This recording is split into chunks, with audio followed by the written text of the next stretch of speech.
Ủa gì cả à? Ôi dồi, tụi cá lươn lươn nhà nó hay rồi yo.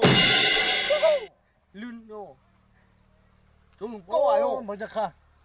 Tôi Thấy chưa? chúng mình câu này. Ô. Chúng mình câu à. Nhóc nó to à yo. Mình nghĩ nó để nó chúng mua nè. Dùng nhóc còn to thì nó lỗ thật đánh kia hay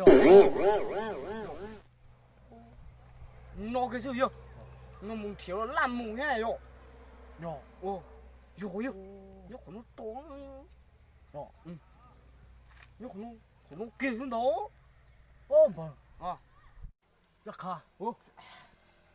Đó. Chán đã tua thì. Ô bỏ lỗ. Nhưng tôi sắp nó hiểu. Mấy người thay yo. Con nhìn luôn có lỗ bên nó lo yo. Yo. Yo. Yo. Ồ, yo, 이 가요. 또 또요. 후. 부셔. 이거.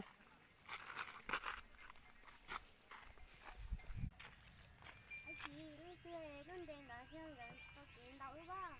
Ủa anh đợi không đâu ha.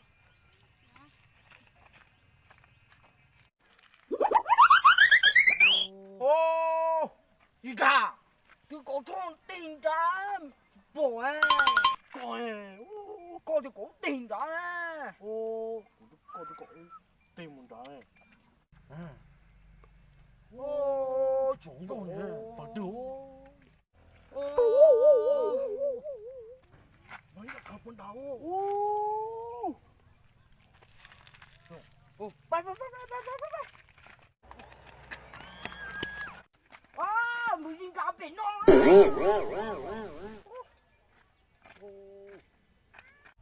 Chơi mà. Ô, Còn sai cái biển nó, gì cả. Chơi mà. Chơi mà. Có đi chọn vùng cậu nó. 뭐 단테 좋아나 해가 뭐 인가 레 오 아주 nó thì vừa phải không?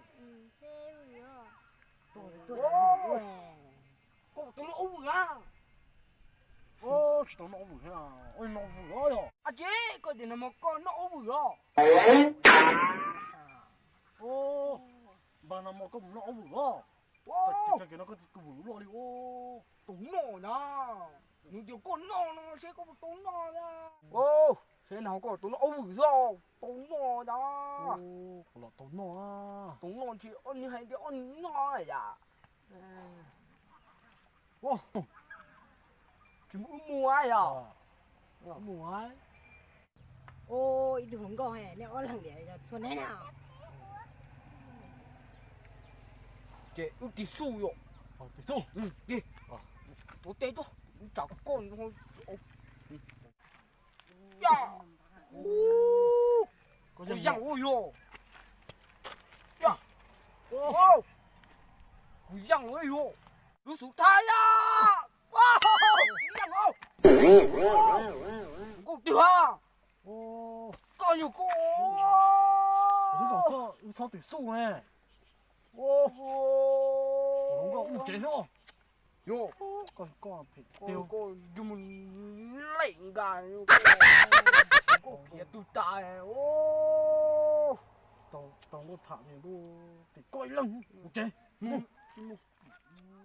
chỉ mà to